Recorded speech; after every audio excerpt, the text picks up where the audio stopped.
नमस्कार, मैं अभिषेक कुमार आप सभी का स्वागत करता हूं फोकस स्टडी विद अभी में। आप सभी को मेरा जय गुरु।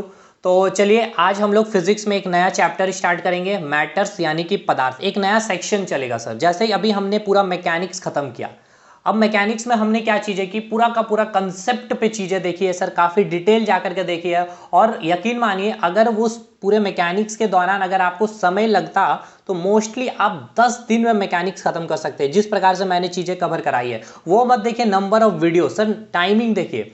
और इस तरह से मैंने मतलब इतनी चीज़ें मैंने आपको हर बार बोली है कि आप एक बार अगर वीडियो देख लिए होंगे तो पूरी की पूरी चीज़ आपके रिवीजन और माइंड में पूरा बैठ गया होगा। हर जगह जितना हो सका मैंने एग्जांपल दिया, जितना हो सका मैंने टफ से टफ, इजी से इजी क्वेश्चन, न्यूमेरिकल सब करवाएं। लेकिन यहाँ आप देख रहे हैं very very important daily life science, इसीलिए क्योंकि ये एक ऐसा चैप्टर हो जाता है सर फिजिक्स में जो आप सिलेबस में भी देख रहे होते हैं कि आपके सिलेबस में मेंशन क्या है कि आपके आसपास या फिर पर्यावरण में जो भी सामान्य विज्ञान से रिलेटेड या फिर साइंस से रिलेटेड जो भी घटनाएं या इंसिडेंट घट रही होगी उससे आपके सवाल बनेंगे।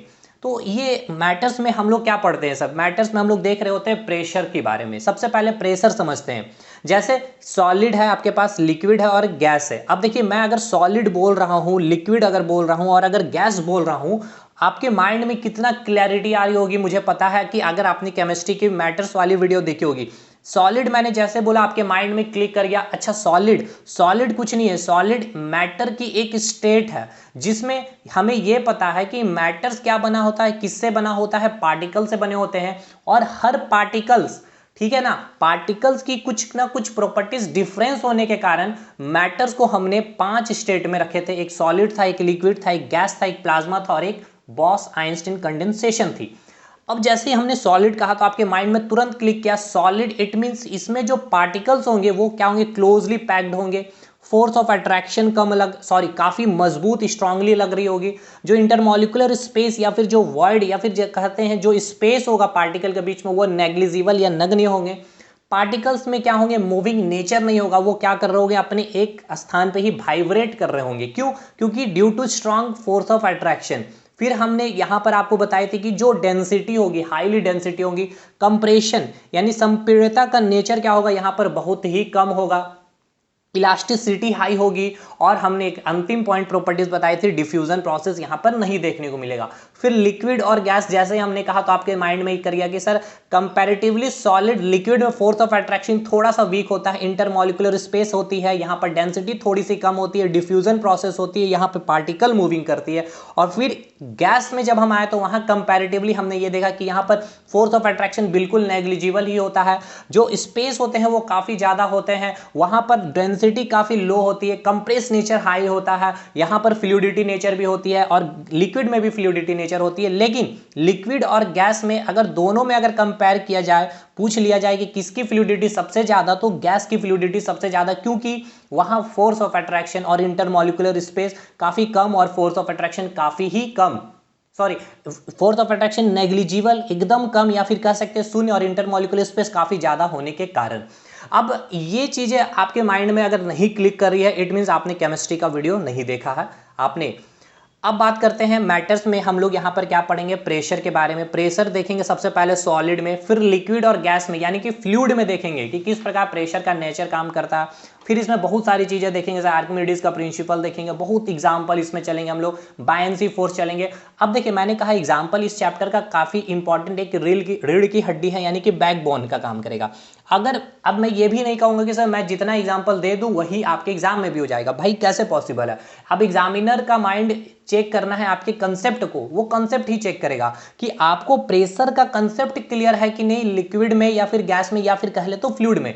अब मैं यहां आपको एक एग्जांपल दूंगा, जो पानी का जो डैम होता है, जहां पर डैम में पानी क्या किया जाता है, स्टोर किया जाता है। तो मैं आपको यहां बताऊंगा कि जो डैम के जो नीचे वाला जो सरफेस का जो वाल होगा वो उसे क्या किया जाता है, काफी स्ट्रांग या फिर मोटी परत की बनाई जाती है।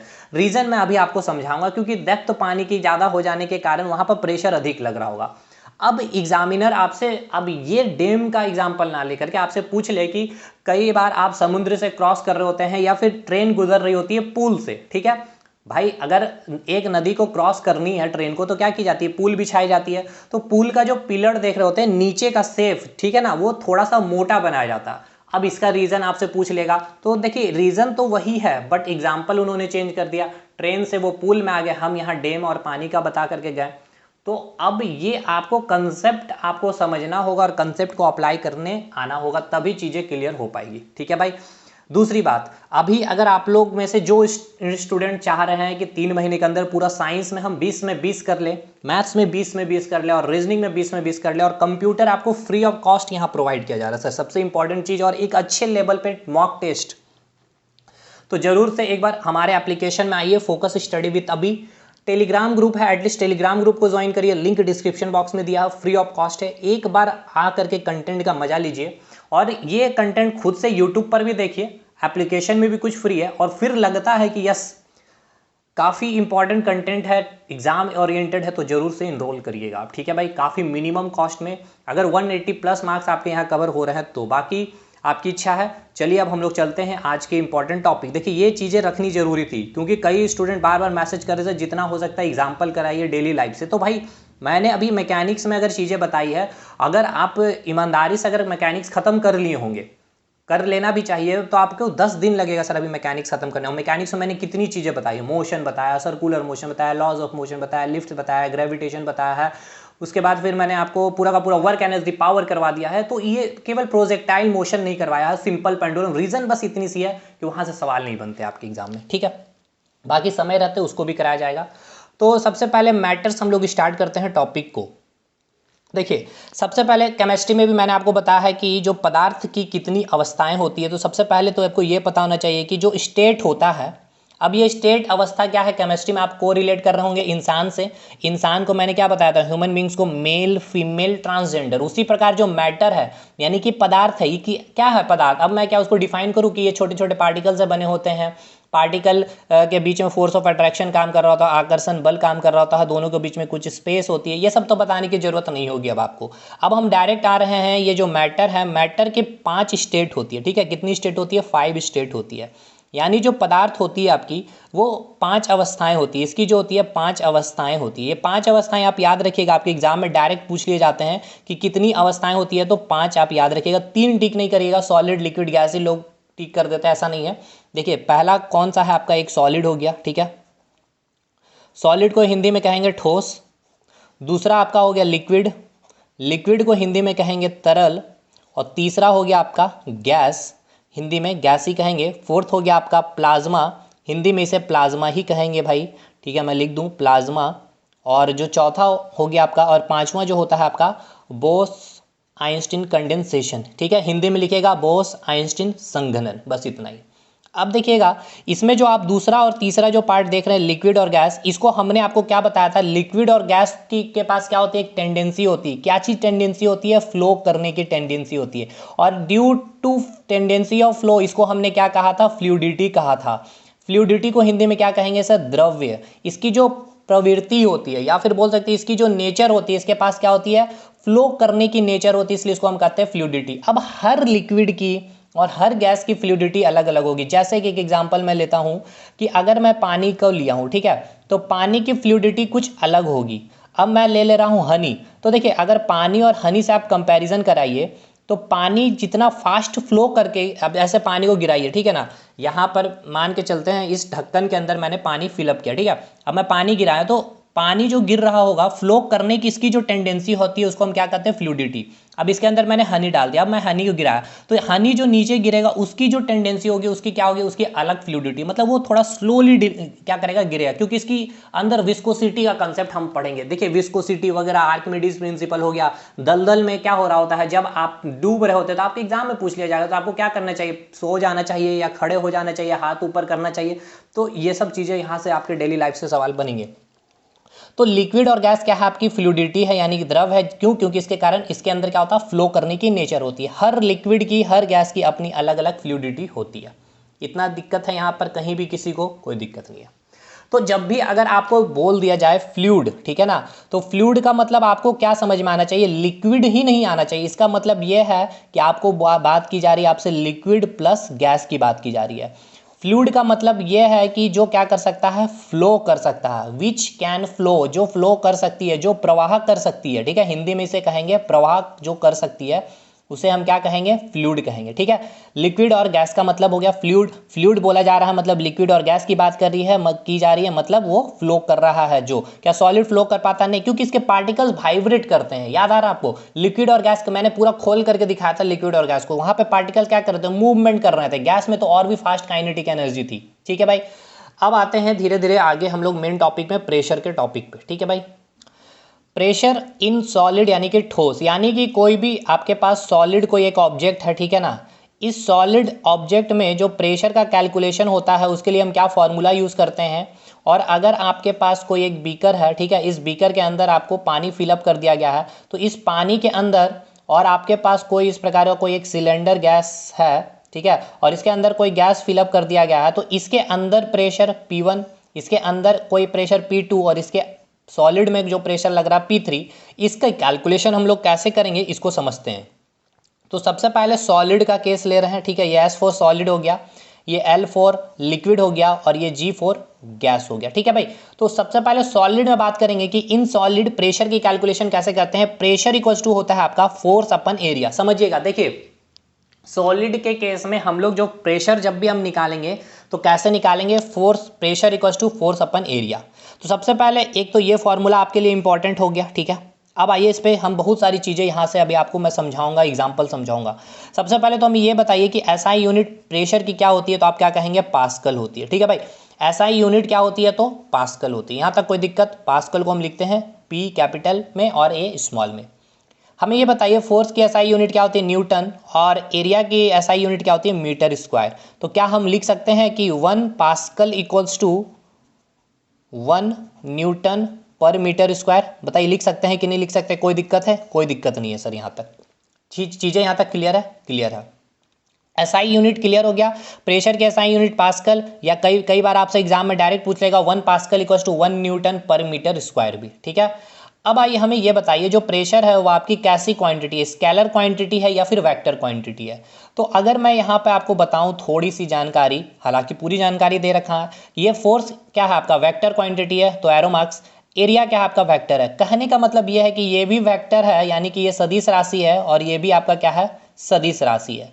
लेकिन एक बात आपको याद रखना है कि अगर न्यूमरेटर में भी, ठीक है ना, अंश में भी मतलब, ठीक है, और अगर हर में यानी कि डिनोमिनेटर में यानी कि हर में भी दोनों में वेक्टर हो जाए तो ये मैथमेटिकली गलत होता है लिखना। देखिए ये 11 में आप वेक्टर जो पढ़ते हैं फिजिक्स में और मैथ्स में भी पढ़ते हैं, तो ये बहुत डिटेल है, इसीलिए ये आप मैथमेटिकली इस प्रकार से लिख नहीं सकते हैं। तो आप ऐसा नहीं कर सकते कि न्यूमरेटर में वेक्टर, डिनोमिनेटर में वेक्टर, तो रिजल्टेंट प्रेशर भी वेक्टर है। ये गलत है, ये लिखना ही गलत है इस प्रकार से वेक्टर बाय वेक्टर। तो अब हम कैसे, क्योंकि देखिए हमने क्या कहा था कि अगर न्यूमरेटर में कहीं भी या फिर डिनोमिनेटर में कहीं भी एक जगह अगर वेक्टर आ जाए तो रिजल्टेंट वेक्टर हो जाता है, या फिर कहीं भी एक जगह आपका दोनों अगर स्केलर आ जाए तो रिजल्टेंट, वो तो ठीक है। लेकिन यहाँ वेक्टर अब आ गया तो क्या करेंगे, तो समझिएगा हम कैसे निकालते हैं। क्या हम इसको क्रॉस मल्टीप्लाई कर सकते हैं, pressure into area equals to force. ठीक है, देखिए फोर्स क्या वेक्टर है और ये भी क्या आपका वेक्टर है। अब हमें ये बताइए अगर रिजल्टेंट, ये आपका क्या है, रिजल्टेंट है, ठीक है ना, अगर रिजल्टेंट आपका क्या है, वेक्टर है, ठीक है, और ये भी क्या है आपका एक वेक्टर है, तो ये क्या होगा, आप हमें ये बताइए, स्केलर होगा कि नहीं होगा, ये बताइए। सिंपल सा लॉजिक लगाइए, क्यों, क्योंकि प्रोडक्ट स्केलर और वेक्टर का क्या आता था, वेक्टर आता था। वेक्टर और वेक्टर का कभी भी आपको वेक्टर मैंने रिजल्टेंट बताया था, याद करिए work done, work energy power वाला। तो इसलिए प्रेशर क्या होगा आपका, स्केलर क्वांटिटी होगा। और ये बहुत ही फेमस क्वेश्चन आपके एग्जाम में पूछा जाता है, जो दाब है वो कैसी क्वांटिटी है, कैसी राशि है, तो ये एक स्केलर क्वांटिटी है, यानी कि हिंदी में हम इसे क्या कहेंगे, ये एक अदिश राशि है। ठीक है मेरे भाई, ये कैसी राशि है, तो आपकी अदिश राशि है। यहां तक चीजें क्लियर है, कोई दिक्कत है, कोई दिक्कत नहीं है। अब चलते हैं, बहुत इंपॉर्टेंट, पहले मैं रिवाइज करवा दूं। हमने क्या पढ़ा, हमने ये पढ़ा जो अभी एग्जाम में पूछा, देखिए बहुत इंपॉर्टेंट है, पूछा जाएगा आपसे कि मैटर की कितनी अवस्थाएं होती है, तो 5 अवस्थाएं होती है sir, solid, liquid, gas, plasma और बॉस आइंस्टीन कंडेंसेशन। फ्लूइड का मतलब क्या हो गया, लिक्विड और गैस जिसमें फ्लो करने की टेंडेंसी होगी। हर फ्लूइड की अपनी अलग अलग क्या होगी, फ्लूइडिटी होगी। प्रेशर पे आए, हमने कहा कि जो सॉलिड में प्रेशर निकालना होता है तो उसके लिए हम फॉर्मूला यूज करते हैं, pressure equals to force upon area. Pressure की एसआई यूनिट होती है पास्कल, फोर्स हो गया न्यूटन मीटर, तो 1 पास्कल इक्वल्स टू 1 न्यूटन पर मीटर स्क्वायर भी हम लिख सकते हैं। प्रेशर कैसी क्वांटिटी होती है, तो प्रेशर स्केलर क्वांटिटी होती है, यानी कि एक अदिश राशि होती है। इतना चीज़ हम लोगों ने बहुत अच्छे से ईमानदारी पूर्वक पढ़ी है भाई।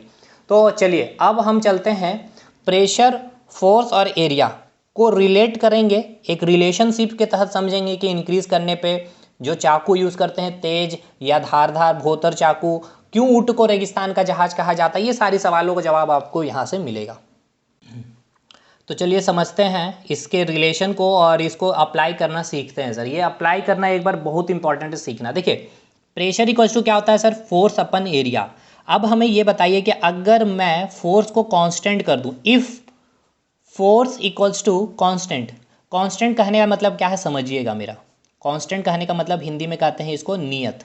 अभी एक सेकंड के लिए समझिए कि मैंने फोर्स को कांस्टेंट कर दिया है, तो क्या आपका एरिया के साथ क्या संबंध आया है, फोर्स क्या है आपका इन्वर्सली प्रेशर क्या है आपका इन्वर्सली प्रोपोर्शनल टू एरिया है या नहीं, हमें ये बताइए। प्रेशर क्या है आपकी इन्वर्सली प्रोपोर्शनल टू एरिया, इसका मतलब ये है कि अगर एरिया आपकी डिक्रीज करेगी तो प्रेशर क्या होगी सर आपकी इंक्रीज करेगी, ठीक है। और अगर आपकी एरिया इंक्रीज करेगी तो प्रेशर क्या करेगी सर आपकी डिक्रीज करेगी। यहाँ पर कोई लॉजिक में दिक्कत है, कोई दिक्कत नहीं। देखिए मेरा कहने का मतलब ये है सर, ये आपके पास एक ढक्कन है, ठीक है भाई, और ये आपके पास एक पेन है, ठीक। अब मैंने ये बताया कि अगर मैं फोर्स कांस्टेंट कर दूं, यानी कि मैं इस ढक्कन पे 5 न्यूटन का फोर्स लगा रहा हूं, 5 न्यूटन का बल लगा रहा हूं, और इस ढक्कन पे भी 5 न्यूटन का मैं बल लगा रहा हूं, तो देखिए फोर्स कांस्टेंट मैंने कर दिया, ठीक है। अब आइए, अब प्रेशर और एरिया के बीच का रिलेशन क्या है कि अगर एरिया कमेगी या फिर एरिया कम होगी, ये डिक्रीज का साइन है, तो प्रेशर क्या करेगा इंक्रीज होगा, और अगर एरिया ज़्यादा होगा तो प्रेशर क्या होगा कम लगेगा, ठीक है।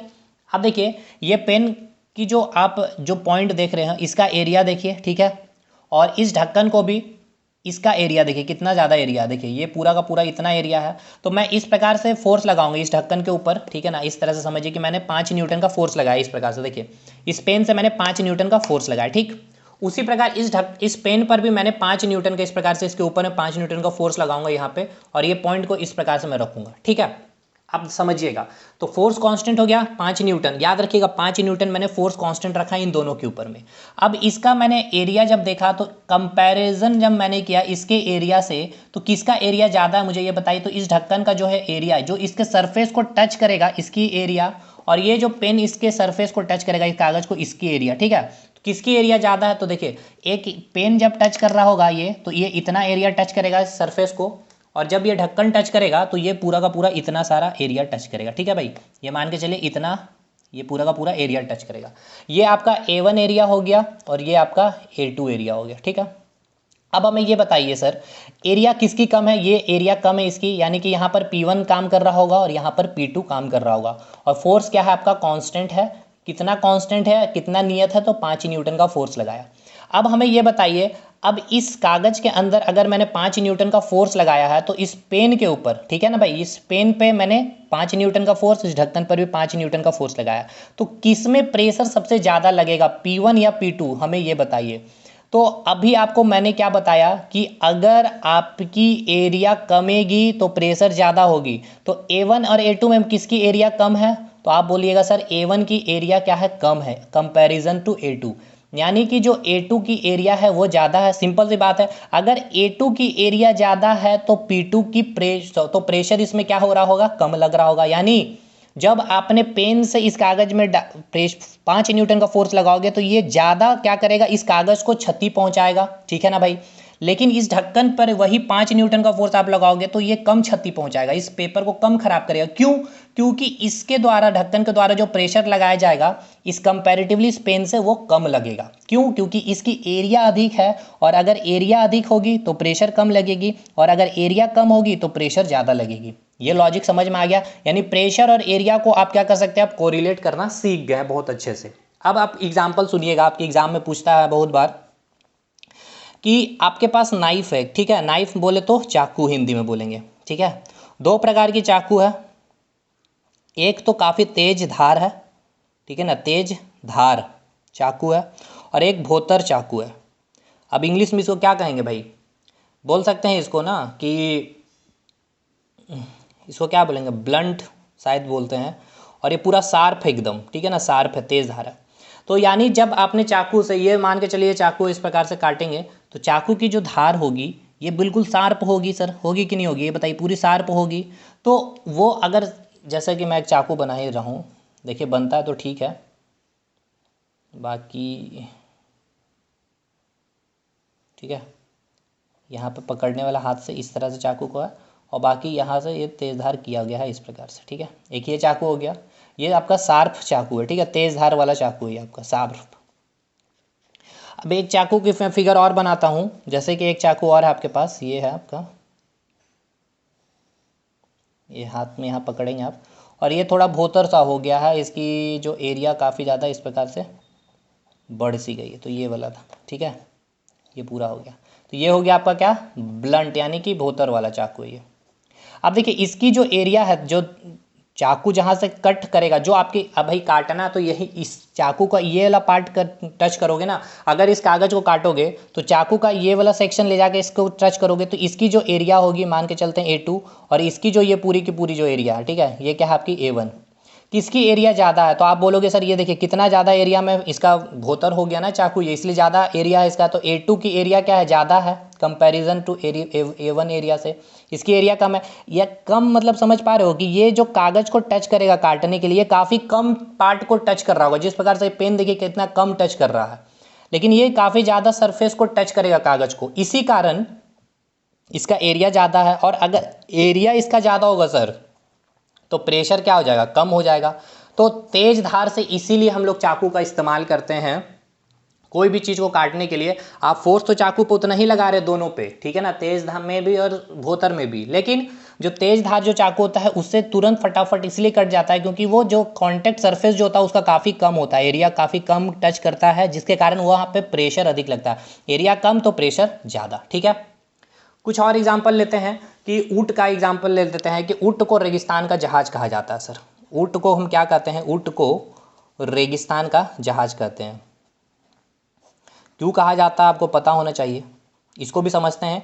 क्यों ऊँट को रेगिस्तान का जहाज कहते हैं, क्यों नहीं घोड़े को कह दिया जाता है, कहते हैं घोड़े को क्यों नहीं कहते हैं, समझिएगा इसका रीज़न को आज आपको मैं प्रैक्टिकली समझाता हूँ, दिखाता हूँ भी। जैसे कि मान के चलते हैं, अब भाई फिगर ना बन पाए सही से, ये आपका ऊँट हो गया, ठीक है,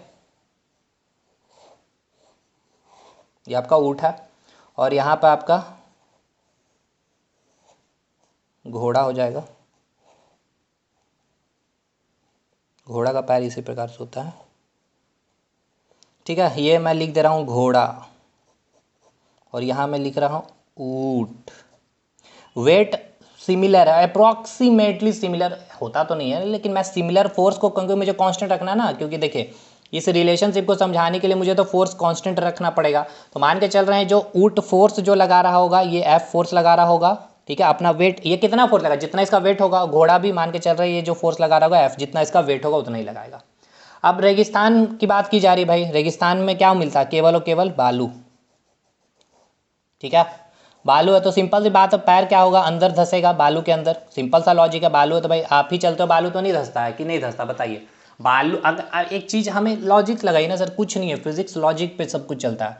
आप रोड पर चलिए, ठीक है ना, एक बार आप रोड पर चलिए, ठीक है, और एक बार आप बालू पर चलिए, बालू को इंग्लिश में कहेंगे सैंड पर चलिए, ठीक है। अब देखिए आपको किस में चलने में कठिनाई हो रही है ज़्यादा, बालू में या फिर रोड में। आप कहेंगे सर बालू या फिर सैंड में चलना काफ़ी कठिन है, ठीक है, कंपैरेटिवली रोड में। आप रोड में जितना डिस्टेंस कवर कर लोगे उतना डिस्टेंस आप सैंड में कवर नहीं कर पाइएगा, थक जाइएगा। रीज़न क्या है समझिएगा, यहाँ पे हम समझाते हैं। देखिए क्या हो रहा है, इसका जो पैर वाला जो सरफेस आप देख रहे हैं, इसका इतना सरफेस क्या हो रहा है, ये कांटेक्ट में है आपका रेत से। इसका मैं ले रहा हूँ एरिया 1 है, ठीक है, एरिया 1 है ऊँट की, और इसका जो एरिया देखिए इसका एरिया A2 है, ठीक है, इसका एरिया क्या है आपका A2 है। अब हमें ये बताइए किसकी एरिया ज़्यादा है, A1 ज़्यादा या A2। तो आप सिंपल देखिए इतना ज़्यादा सरफेस को टच कर रहा है ऊँट का पैर, किसको, रेगिस्तान का बालू को, और इसका इतना सा ही टच कर, यानी कि इतना तो सिंपल सा लॉजिक है sir, A1 greater than A2 है, यानी जो ऊँट का जो पैर है वो अधिक क्या है, अधिक पार्ट यानी कि बालू के सरफेस को टच कर रहा होगा कंपेरेटिवली घोड़ा का। अगर एरिया A1 कम है तो इसके फोर्स कांस्टेंट रखा हमने, तो हमें पता है कि एरिया का क्या होता है, इन्वर्सली प्रोपोर्शनल प्रेशर होता है, यानी अगर एरिया कम होगा तो प्रेशर ज़्यादा और एरिया ज़्यादा तो प्रेशर कम, क्लियर। तो हमें ये बताइए, जो ऊँट अपने पैर से जो प्रेशर डालेगा बालू पे, ठीक है ना, रेत पर जो प्रेशर डालेगा, यहाँ ये कितना प्रेशर डालेगा, P1 डालेगा, और जो घोड़ा डालेगा वो कितना डालेगा, P2 डालेगा, ठीक है। तो बताइए कौन अधिक प्रेशर डालेगा बालू पे।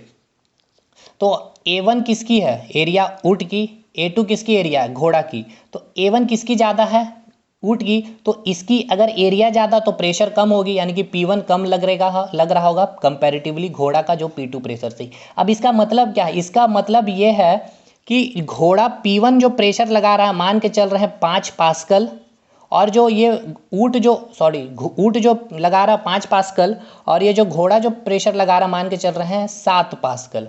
अब ये 5 पास्कल और 7 पास्कल लगाने के कारण क्या हुआ, ये 7 पास्कल लगा रहा है तो घोड़ा अधिक प्रेशर लगा रहा है, फोर्स तो दोनों का कांस्टेंट है, तो अधिक प्रेशर के कारण इसका जो पैर है बालू के अंदर थोड़ा सा ज़्यादा धंसेगा, कंपैरेटिवली ऊँट का उतना अंदर नहीं धंसेगा। अब नहीं कम धंसने के कारण, क्योंकि 5 पास्कल ही लग रहा है, यहाँ पे 7 पास्कल लगने के कारण ये अधिक प्रेशर लगा रहा है, जिसके कारण इसका पैर अधिक बालू में धंसेगा। अब इससे क्या होगा, ये जैसे ही दोबारा कदम जब लेगा तो इसको अधिक प्रेशर नहीं लगाना पड़ेगा बालू से बाहर पैर निकालने के लिए, जिससे ये स्मूथली क्या करेगा, चल पाएगा। लेकिन इसको अंदर पूरा पैर धंस जाने के कारण ये बार बार पैर को बाहर बालू से निकालने में इसको थोड़ा ज़्यादा एनर्जी खर्च करना पड़ेगा, जिसके कारण ये घोड़ा ज़्यादा देर तक नहीं चल पाएगा, जल्दी थक जाएगा कंपैरेटिवली ऊँट के। इसीलिए रीज़न क्या है कि इसका जो पैर का जो स्ट्रक्चर है ना, इसका जो कांटेक्ट पार्ट होगा बालू का रेत से, ये ज़्यादा होने के कारण प्रेशर कम लगेगा, इसके कारण ये आराम से ऊँट रेगिस्तान में चल पाता है। इसीलिए कहा जाता है ऊँट को रेगिस्तान का जहाज। क्लियर हो गया।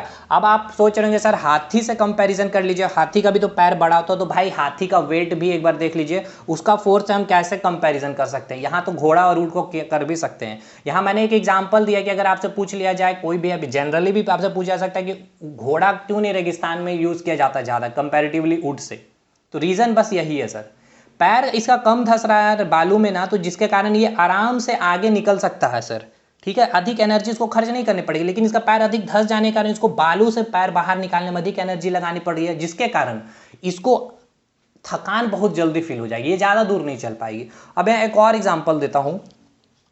कोई व्यक्ति को खड़ा कर दीजिए, एक तो अपने नॉर्मली जिस प्रकार से आप खड़े होते हैं, ठीक है ना, इस प्रकार से आप क्या हुए, अपने पैर से इस प्रकार से इस टेबल पे खड़े हो गए, ठीक है। अब आपने क्या किया भाई, थोड़ा सा आपने दिमाग लगाया है, अपने एक अंगूठा केवल निकाला और इस अंगूठे पे आपने टेबल से खड़ा होने की कोशिश की। अब बताइए इसका जो कांटेक्ट सरफेस है इसका एरिया 1 है, ठीक है, और इसका जो कांटेक्ट सरफेस है इसका क्या है, एरिया 2 है। सिंपल सी बात है, एरिया किसका ज़्यादा है, A1 का ज़्यादा है एरिया, ठीक है। ये कितना प्रेशर लगा रहा होगा, मान के चलते ये P1 प्रेशर लगा रहा है और ये कितना प्रेशर लगा रहा है सर, P2 प्रेशर लगा रहा है। तो P1 और P2 के बीच का रिलेशन बताइए। इसका एरिया ज़्यादा है तो ये प्रेशर कम लगाएगा, ठीक है, तो प्रेशर कम लगाएगा, यानी कि जो व्यक्ति आराम से सिंपल से पूरा अपने तलवे पे अगर जो खड़ा हो रहा होगा और कोई 2 उंगली पे या अंगूठा पे जो खड़ा होगा, कौन सबसे ज़्यादा प्रेशर लगाएगा और कौन सबसे कम देरी तक, इसको भाई प्रेशर ज़्यादा लग रहा है ना, दोनों का वेट तो नीचे सेम लग रहा होगा mg, नीचे फोर्स वही mg सेम लग रहा होगा, लेकिन इसको क्या होगा, काफ़ी ज़्यादा फील हो रहा होगा, एनर्जी खर्च करना पड़ रहा होगा और थोड़ी सी परेशानी इसको ज़्यादा हो रही, क्यों, क्योंकि इसमें प्रेशर ज़्यादा लग रहा होगा P2, ठीक है। तो ये भी सवाल आपके एग्जाम में पूछा गया पहले, ठीक है ना, कि पैर जो एक खड़ा व्यक्ति अंगूठे पे खड़ा है तो किसे मतलब कि कम प्रेशर लगा, कौन, अंगूठे पे खड़ा हुआ व्यक्ति या फिर जो तलवे पे आराम से खड़ा हुआ, ठीक है ना। लेकिन ये याद रखना है कि ये जो फोर्स हम लोग काम कर रहे हैं, pressure equals to force upon area वाला जो फॉर्मूला यूज़ करिए, जो फोर्स हम लोग क्या कर रहे हैं, कॉन्स्टेंट रख रहे हैं, ये कंसेप्ट आपको याद रखना भाई। क्लियर हो गया। ये सॉलिड के केस का जितना एग्जाम्पल हो सकता था, मैं कुछ और देख लूँ किताबें निकाल करके और कोई एग्जाम्पल अगर मिल जाए तो। कोई एग्जाम्पल नहीं है भाई। अब एग्जाम्पल को तोड़ मड़ोड़ कर आपसे घुमा करके पूछ देगा, यहाँ अंगूठा पे खड़ा मैंने किया है, अब आपको शायद हो सकता है कि एक फिंगर से आप प्रेशर लगाइए, कील का एग्जाम्पल, हाँ कील जो होता है, ठीक है ना, और एक लकड़ी को दीवार में मारिए, ठीक है, क्यों कील अंदर चल जाती है, तो कंसेप्ट समझ रहे हैं, उसका एरिया कम होता है, कांटेक्ट सरफेस का कील का भाई कम होता है ना इस प्रकार से, और लकड़ी का इतना मोटा, वही पेन और ढक्कन वाला ही कंसेप्ट है भाई। अब देखिए इसी लॉजिक पे चीज़ें चलेगी, आप बस अप्लाई करना सीख लिए हैं, पूरा मैंने अच्छे से सिखा दिया, ठीक है। बाकी अगर मुझे एग्जाम्पल मिलेगी, ठीक है, तो मैं प्रैक्टिस सेशन कराऊंगा ही यूट्यूब पर, ये तो एप्लीकेशन पे चलेगा, ये वीडियो शायद यूट्यूब पर चल जाए, लेकिन जो भी है, अब हम लोग आगे देखेंगे सर लिक्विड में प्रेशर का क्या इन्वॉल्वमेंट होता है, किस प्रकार लिक्विड में चीज़ें काम कर रही होती है, तो समझेंगे हम लोग रो जीएच का, वो काफ़ी इंपॉर्टेंट होगा आपके एग्जाम के पॉइंट ऑफ व्यू से। चलिए अब बात करेंगे हम लोग जो फ्लूइड के बारे में देखा था हमने। फ्लूइड का मतलब समझ में आ रहा ना, फ्लूइड बोलते ही आपको क्या दिमाग में आना चाहिए, फ्लूइड बोलते ही आपके दिमाग में आना चाहिए लिक्विड प्लस गैस, ठीक है सर, ये चीज़ आपके दिमाग में आनी चाहिए। फ्लूइड का मतलब लिक्विड प्लस गैस, ये बातें आपको क्लियर आ रही है। मतलब जो लिक्विड प्रेशर लगाएगा या फिर गैस जो प्रेशर लगाएगा उसकी कैलकुलेशन और उसके कैलकुलेशन को हम लोग समझेंगे, यानी द्रव्य के द्वारा लगाया गया दाब। हमने अभी क्या पढ़ा, P equal to force upon area, वो सॉलिड पे हमने बात की है, ये ध्यान रखना। ठोस पे हमने बात की, यानी कि ठोस में जो प्रेशर काम कर रहा होता है उसकी जो कैलकुलेशन होती है, उस पर जो भी सिस्टम काम करता होता है, कैसे force pressure equal to force upon area से। लेकिन जो द्रव्य के द्वारा लगाया गया दाब होता है, यानी कि प्रेशर अप्लाइड बाई फ्लूइड जो होता है वो क्या होता है, P equal to rho g h होता है, ठीक है। समझते हैं क्या है एक एक चीज को। यानी कि अगर लिक्विड में कोई प्रेशर लग रहा होगा या फिर गैस में प्रेशर, आपको समझ में नहीं आ रहा होगा ना, देखिए मैं बता रहा हूँ क्या। जैसे कि आपने एक बाल्टी ली है भाई, ठीक है, इस प्रकार से आपके पास कोई एक बाल्टी है, ठीक है, इसका एक हैंडल हो गया, ठीक। अब बाल्टी में क्या क्या हो गया सर, पानी आपने फिलअप कर दिया, इस प्रकार से पूरी की पूरी पानी इसमें फिलअप कर दी गई है। अब आप क्या करते हो यार, अच्छा एक चीज़ मैं भूल गया यार, देखो ये एग्जाम्पल में बता रहा था, देखिए मैं अभी आपको वो पेज में ही लेके चलता हूँ, वहीं ठीक रहेगा। देखो यार सॉलिड में हमने देखा ना, pressure equals to force upon area, force constant area. अब इसका एग्जाम देखिए, एग्जाम में एकदम आपका ये सवाल पूछा गया था क्या, कि कोई एक व्यक्ति जो, देखिए आप जो है क्या करते, थैला में मान लेते हैं कि 10 kg गेहूँ आप लेकर के जा रहे थे, इस प्रकार से कोई एक थैला है, ठीक है, और ये जस्ट मैं फिगर बनाया ना जब बाल्टी का, तब ध्यान में आ गया, और आपने इसको हाथ से इस प्रकार से पकड़ के उठाया, ठीक है, ये 10 kg का आपके पास थैला है। सेम एक और मैं थैला ले रहा हूँ 10 kg का ही, इसमें गेहूँ भरा हुआ है, और इस प्रकार से आपने क्या किया है, यहाँ पर भी पकड़ा। लेकिन अब देखिए क्या, इसको आप एज इट इज उठा लिया, यहाँ पे आपने क्या किया, हाथ में नुमाल ले लिया। अब हुआ क्या, देखिए जो हाथ इसमें, अभी इस केस में देखिए आपका हाथ और जो ये थैला का जो कांटेक्ट सरफेस देखिए ये काफ़ी कम है, एरिया काफ़ी कम है। लेकिन जैसे ही आपने नुमाल लिया तो देखिए ये नुमाल पूरा का पूरा आपके हाथ में अब आ गया है, ठीक है, और उसके अंदर ही आपका क्या हो गया, ये हैंडल भी आ गया ये झोले का। तो इसका सरफेस एरिया कांटेक्ट, यानी कि जो टच हो रहा है आपके हाथ से, एरिया ज़्यादा हो गया, एरिया ज़्यादा हो गया तो प्रेशर क्या हो जाएगा सर, यहाँ कम लगेगा। तो इसमें प्रेशर क्या होगा, P2 जिस होगा इसमें कम लगेगा, इसका एरिया ज़्यादा हो गया तो इसकी एरिया क्या हो गई सर, कम हो गई है, इसकी एरिया कम हो गई तो प्रेशर क्या लगेगी सर, इसमें ज़्यादा लगेगी। इसीलिए आप क्या करते हैं, जब भी भारी सामान लाते हो तो हाथ में क्या करते हैं, नुमाल ले लेते हो, उसके बाद पकड़ते हो। तो ऐसा क्यों, क्योंकि आप एरिया को इंक्रीज कर देते हैं, जिसके कारण आपके हाथ में प्रेशर कम लगता है, जिसको आप आराम से लेके चलते हैं। या फिर आप अपने सर पर ही क्या करिएगा, कोई बोरा को लीजिए, अगर बोरा को इस प्रकार से लीजिएगा ना, और ये आपका पूरा सर है, ठीक है, तो ये देखिए कांटेक्ट सरफेस एरिया क्या है, काफ़ी कम है। अगर एरिया कम है तो प्रेशर क्या लगेगा सर, ज़्यादा लगेगा। लेकिन आप इसी केस में क्या करिएगा, इस बोरा को इस प्रकार से भर लीजिए, आलू का बोरा लेके चल रहे हैं, तो अब देखिए ये सरफेस देखिए इतना ज़्यादा एरिया, कांटेक्ट सरफेस एरिया ज़्यादा बढ़ गया आपका यहाँ से कंपेरेटिवली, ठीक है। तो एरिया अगर इंक्रीज कर गया तो सर प्रेशर भी यहाँ क्या लगेगा, कम लगेगा। तो ऐसे ले जाने में थोड़ा हल्का फील होगा। तो समझिए, देखिए कहीं की तरह से भी आपके एग्जाम्पल पूछ लेगा भाई एग्जाम में। अब ये आपको माइंड में एक्टिव रखना है, इसलिए मैं कितना भी एग्जाम्पल दे दूँ सफिशिएंट नहीं हो सकता है, कंसेप्ट ही सफिशिएंट हो सकता है जो मैं कोशिश करता हूँ देने की। अब आइए इस बाल्टी वाले बात पे हम कर रहे थे काम, कि यहाँ पर आपको बाल्टी में मैंने पानी फिलअप कर दिया। अब जैसे ही आपने इसको पकड़ करके उठाया, ठीक है, तो भाई भारी फील हुआ ना। एक बार तो आप खाली बाल्टी को उठाओ और पानी भर करके उठाओ, ठीक है, ये 5 लीटर पानी फिलअप कर दिया, तो आपको क्या हुआ, कुछ वेट फील होता है बाल्टी को उठाने में। ऐसा क्यों, क्योंकि ये फ्लूइड है, फ्लूइड है, लिक्विड है ना, इसलिए मैंने कहा फ्लूइड है। क्यों, क्योंकि इसके पास फ्लो करने की टेंडेंसी है। तो ये क्या करेगा सर, एक प्रेशर लगाएगा, ये फ्लूइड क्या करेगा, प्रेशर लगाएगा, ये प्रेशर P रो जी एच। सिलेंडर गैस को ऐसे ही उठाइए खाली, ठीक है भाई, और आप एक बार गैस फिलअप करके आप उठाइए, ये पूरा गैस फिलअप कर दिए। अब दोनों में क्या, ये ज़्यादा भारी, क्योंकि ये गैस इस पे प्रेशर लगा रहा होता है रो जी एच। समझ में आ गया, ये प्रेशर कैसे लगा रहा है आपका फ्लूइड या फिर लिक्विड गैस। अब आते हैं इस पर हम लोग। देखिए जो द्रव, जो फ्लूइड, देखिए द्रव जैसे ही बोले समझिए कि लिक्विड और गैस, लिक्विड को हिंदी में बोलते हैं तरल, ठीक है, और इसको गैस को गैस बोलते हैं।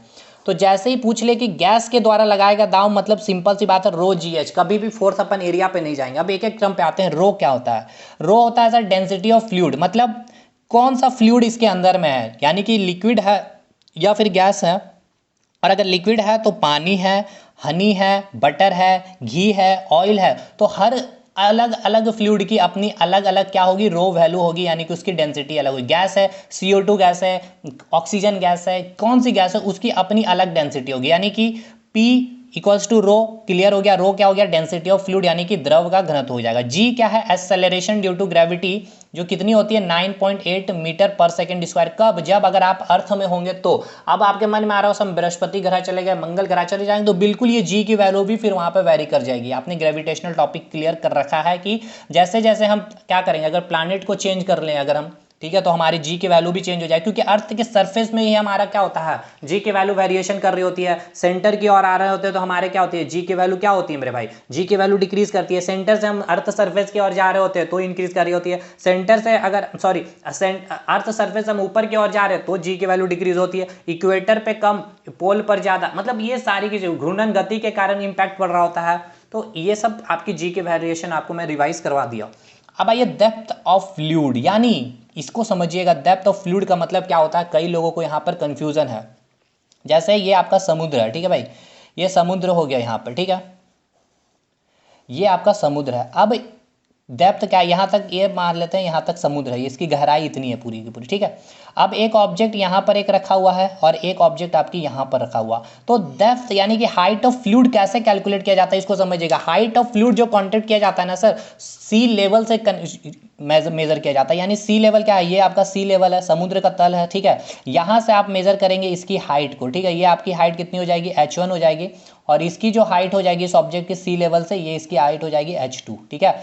ये इसकी सी लेवल, कभी भी नीचे से आप हाइट को मत लीजिएगा, ये याद रखिए। यानी जो डेप्थ ऑफ हाइट है, यानी कि ये जो ऑब्जेक्ट समुद्र के तल से कितना नीचे है, H1 हाइट है, और ये ऑब्जेक्ट समुद्र तल से कितने नीचे है, तो H2 हाइट नीचे है। अब देखिए इस ऑब्जेक्ट पर जो प्रेशर लग रहा होगा, इतना पानी का प्रेशर लग रहा होगा, है ना, लेकिन इस ऑब्जेक्ट पर क्या हो रहा होगा, इतना पानी का प्रेशर लग रहा हो। तो पानी क्या, हमें पहले ये बताइए, पानी क्या है, H2O क्या है आपका, एक मैटर है। मैटर किससे बना होता है, छोटे छोटे पार्टिकल से बने होंगे, यानी इतना यहाँ पर पार्टिकल्स, इसका प्रेशर काम कर रहा होगा, और यहाँ पर इतने सारे पार्टिकल का प्रेशर काम कर रहा होगा, तो किस में सबसे ज्यादा प्रेशर लगेगा, H2 पे जो ऑब्जेक्ट रखा हुआ है या फिर H1 ऑब्जेक्ट पे रखा हुआ। तो आप बोलेंगे सर H2 पर, क्योंकि यहाँ पर इसकी जो डेप्थ है वो ज़्यादा है, और इसके पीछे रीज़न ये है कि यहाँ पर पानी का जो पार्टिकल्स है, यानी क्योंकि पानी क्या है आपका, मैटर है, मैटर है तो पार्टिकल है, पार्टिकल अधिक होने के कारण अधिक पार्टिकल का फोर्स इस पर काम कर रहा होगा, लेकिन इसमें कम पार्टिकल है तो इसमें कम काम कर रहा होगा। तो ये भी क्लियर हो गया।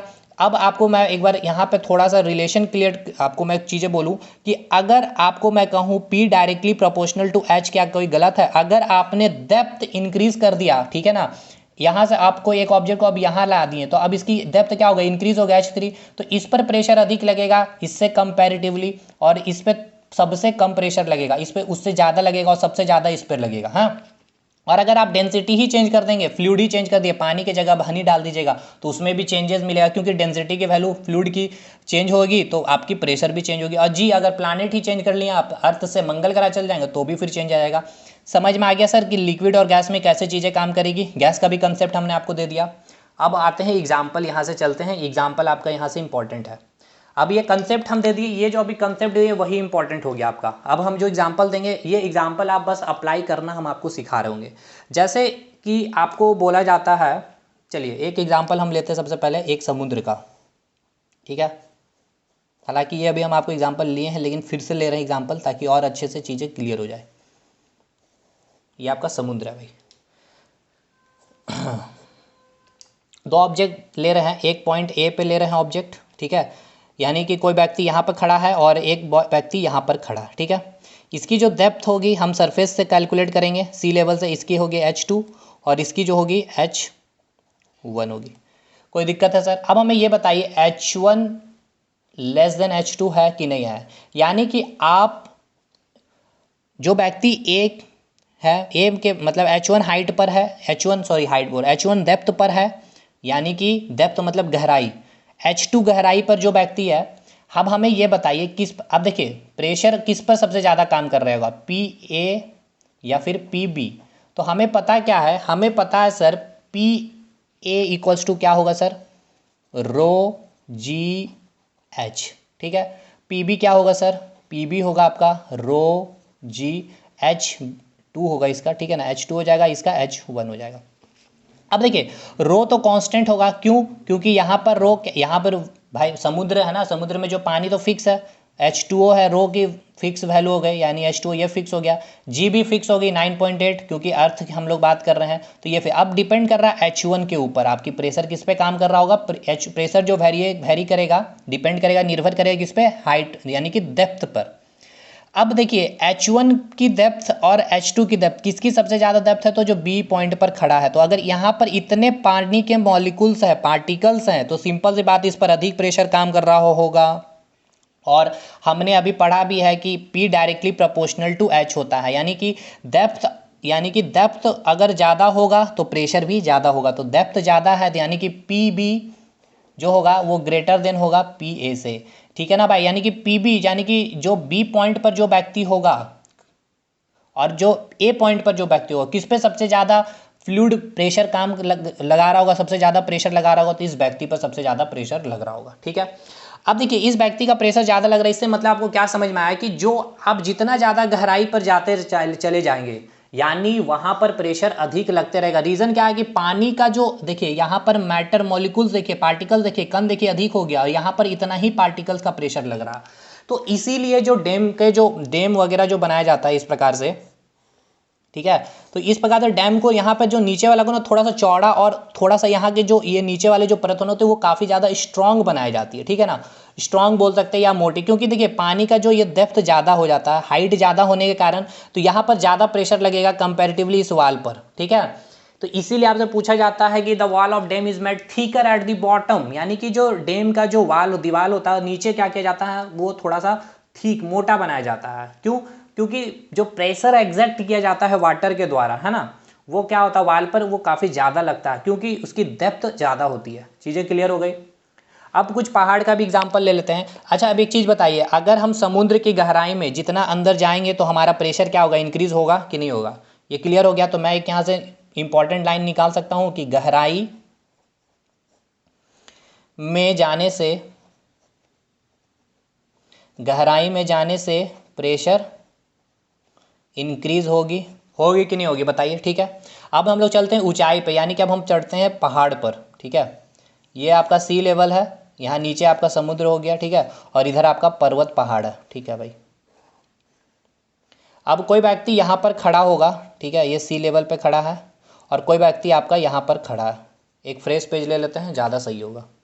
चलिए, यहाँ आपका समुद्र तल पे, यहाँ पे एकदम सरफेस पे, अर्थ पे खड़ा है एक व्यक्ति, और इधर पर्वत पहाड़ है, और ये जो डॉट डॉट बना ये ईयर है, हवा है भाई, पानी मत समझिएगा, पानी नीचे समुद्र है, समुद्र के ऊपर क्या होता है, पर्वत होता है। तो एक व्यक्ति यहाँ पर खड़ा है सरफेस पे अर्थ के, और एक व्यक्ति यहाँ पर खड़ा है कहाँ पे, एकदम पहाड़ पे।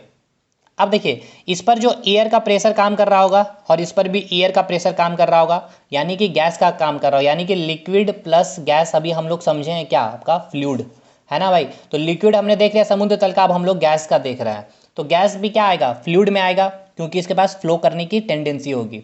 तो इस पर जो फोर्स काम कर रहा होगा और इस पर जो फोर्स काम कर रहा होगा, किस व्यक्ति पर ज़्यादा प्रेशर काम कर रहा होगा, इसको समझते हैं। देखिए ये व्यक्ति यहाँ पर है, यानी कि H1 हाइट पर यह व्यक्ति है, और यहाँ पर H2 हाइट पर व्यक्ति खड़ा है। तो ईयर क्या है आपका, ईयर को हमने समझाया था क्या आपका मैटर है, याद करिए बहुत डिटेल में।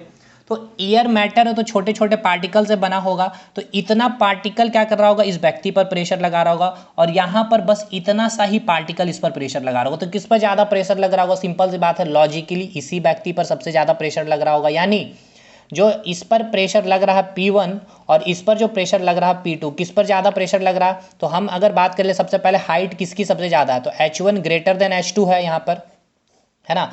यानी कि जो हाइट है, अगर देखिएगा किसकी हाइट सबसे ज़्यादा, H1 हाइट सबसे ज़्यादा है, और यहाँ पर H1 हाइट ज़्यादा है, यानी कि यहाँ पर एयर के मॉलिक्यूल्स पार्टिकल्स ज़्यादा है, वो सबसे ज़्यादा पार्टिकल्स होने के कारण यहाँ पर ज़्यादा प्रेशर काम करेगा।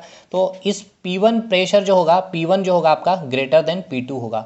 तो इससे ये हमने समझा। अब यहाँ से हमने क्या समझा, हमने अगले पॉइंट में, पिछले पॉइंट में ये देखा कि जैसे जैसे हम गहराई हमारी इंक्रीज होती है तो प्रेशर इंक्रीज होता है, ठीक है ना। लेकिन जैसे जैसे हम ऊंचाई की ओर बढ़ते हैं तो हमारा प्रेशर डिक्रीज होता है। ये वेरी वेरी इंपॉर्टेंट पॉइंट है। ऊंचाई पर जाने से, ठीक है ना, ऊंचाई में जाने से, ठीक है ना, ऊंचाई में जाने से क्या होता है, आपका प्रेशर डिक्रीज होता है। प्रेशर क्या होता है, डिक्रीज होता है।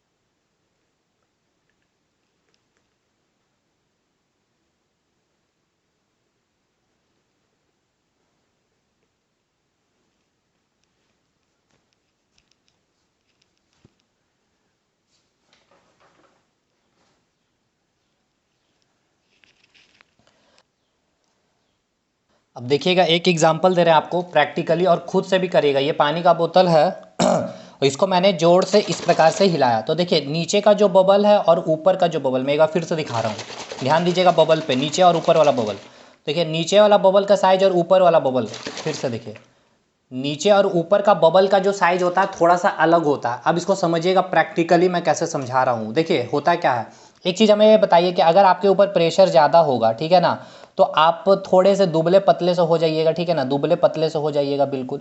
और अगर आपके पास प्रेशर कोई नहीं है, एकदम प्रेशर फ्री रहिएगा, आपके पास प्रेशर कम होगा, तो आप एकदम मोटे ताजे अच्छे लगेंगे देखने में भी। हाँ, यही चीज़ देखिए यहाँ पर भी काम करता है। किस प्रकार से देखिएगा, पानी है भाई, अब यहाँ पर पानी का एक बुलबुला है और पानी का बुलबुला जब सरफेस पे देखिएगा तो बड़ा दिखेगा। रीज़न क्या है कि देखिए ये पानी के बुलबुले पर देखिए इतना प्रेशर काम कर रहा है, इस डेप्थ इसकी गहराई अधिक है, लेकिन इसकी गहराई काफ़ी कम होने के कारण इसकी प्रेशर इस पर काफ़ी कम काम करता है और इस पर प्रेशर जो होता है काफ़ी ज़्यादा लग रहा होता है। इसलिए इसकी बुलबुले की साइज़ क्या होती है, काफ़ी छोटी होती है और बड़ी होती है। अब इसको कई तरह से एग्जाम में पूछ लेगा सर कि पानी का बुलबुला जो नीचे सरफेस पे होता है उसकी साइज़ बड़ी होती है या छोटी होती है, या जो ऊपर एकदम कांटेक्ट पे जो होगा बोतल के ढक्कन के पास में जो बुलबुला बनेगा उसकी साइज़ बड़ी होगी या छोटी होगी। तो अब ये पूछने का उनका तरीका, या ऐसे पूछ लेगा कि तालाब दे देगा सर, या फिर झील दे देगा कि झील में जो बबल या एयर बबल जो बनेंगे, है ना, जो बॉटम में जो बनेगा, ठीक है, उसकी साइज़ कैसी होगी, उसकी साइज़ छोटी होगी या बड़ी होगी। तो ये आपका लॉजिक यहाँ पर काम कर रहा है इस प्रकार से। मैं फिर से दिखा दूँ, देखिए यहाँ का बबल देखिए और यहाँ का बबल देखिए, देखिएगा तो यहाँ पे जो बबल थोड़ा सा बड़ा साइज, क्योंकि उस पर जो प्रेशर काम करेगा वो कम, और यहाँ पे थोड़ा दिखाना पॉसिबल नहीं हो पा रहा, आप खुद से भी करिएगा तो क्लियर हो जाएगा। तो भाई लिक्विड पर प्रेशर काम किस प्रकार से, फ्लूइड पे काम करेगा, लिक्विड और गैस पे, और सॉलिड पे, ये चीज़ें क्लियर हो गई। अब यहाँ अगले लेक्चर पे हम लोग चलेंगे आर्किमिडीज वगैरह, बायन्सी हो गया, विस्कस वगैरह, जहाज वगैरह कैसे उड़ेगी नहीं उड़ेगी, डेली लाइफ से वाली चीज़ें सब कुछ चलेगी। ठीक है भाई, यहाँ से चलते हैं हम लोग अगले वीडियो में।